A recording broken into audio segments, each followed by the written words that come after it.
Hi guys, welcome back to our channel Trading for Beginners. In today's video, I'm going to show you how to change your password in MetaTrader 4. So, without further ado, let's jump right into the video. Firstly, open your MetaTrader 4 app. After that, what you want to do is click on the setting which is on the bottom right corner of your screen.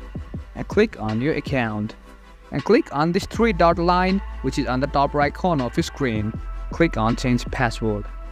After that, choose the best option that fits you and you will be redirected to the login portal or password change option. That's how you can change your password. It's easy and simple.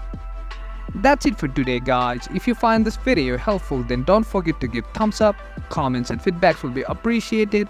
Subscribe to our channel and don't forget to hit the bell icon so that I can come up with new videos like this. Until then, have a great time and thank you for watching. Ein bisschen,